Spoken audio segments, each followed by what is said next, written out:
Kementerian Belia dan Sukan KBS melalui Institut Penyelidikan Pembangunan Belia Malaysia IRIS telah mengambil inisiatif untuk membangunkan sistem eMind, satu sistem bersepadu Malaysian Youth Index yang merupakan satu sistem pemantauan program dan aktiviti belia secara bersepadu merentas kumpulan pelaksana pembangunan belia di Malaysia.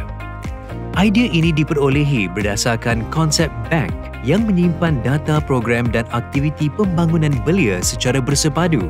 eMind mampu menjana statistik pelaporan secara dinamik yang boleh menjadi rujukan keberkesanan program-program pembangunan belia.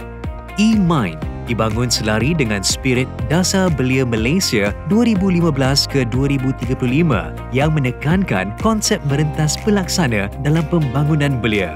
Konsep merentas pelaksana memastikan pembangunan belia di negara ini secara bersama berdasarkan fungsi dan keupayaan setiap pelaksana. Inisiatif ini membolehkan pengintegrasian sumber dan perkongsian maklumat ke arah penyerlahan potensi belia negara ke tahap yang optimum.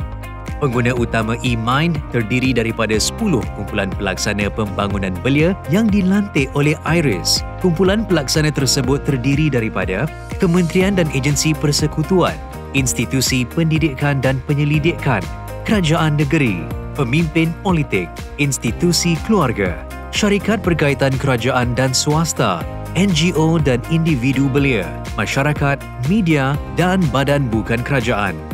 Sistem eMind boleh diakses melalui emind.iris.gov.my oleh focal point yang dilantik.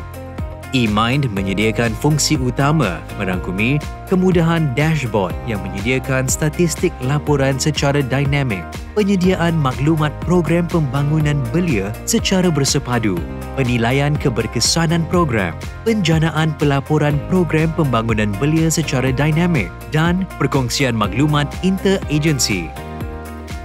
Focal point yang bertanggungjawab sebagai pentadbir agensi yang dibekalkan maklumat pengguna. Pentadbir agensi ini perlu mengenal pasti pengguna, pegawai pelulus dan ketua eksekutif di peringkat agensi masing-masing. Pengguna agensi perlu merekodkan program secara berkala, merangkumi maklumat am program, kumpulan sasar pelaksanaan program, maklumat pelaksana program, pencapaian program. Maklumat-maklumat yang direkod perlu diperakukan oleh pegawai pelulus di peringkat agensi masing-masing. Maklumat-maklumat yang telah diperakukan di peringkat agensi akan disahkan oleh pentadbir sistem eMind.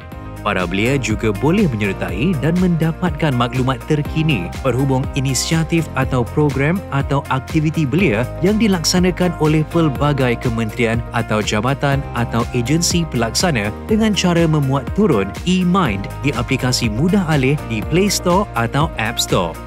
Dengan adanya eMind ini, pastinya dapat membantu menyediakan input rujukan dalam pembentukan dasar dan polisi berkaitan pembangunan belia yang lebih holistik, membantu dalam membuat perancangan agihan sumber yang lebih tepat, efisien dan berorientasikan outcome, memantau pencapaian program-program pembangunan belia, merentas agensi pelaksana secara berterusan di pelbagai peringkat pelaksanaan, platform promosi aktiviti pembangunan belia kepada kumpulan sasaran, membantu analisa dan penjanaan pelaporan program dengan lebih pantas, interaktif dan dinamik, serta menjadi input kepada pelan tindakan pembangunan belia Malaysia.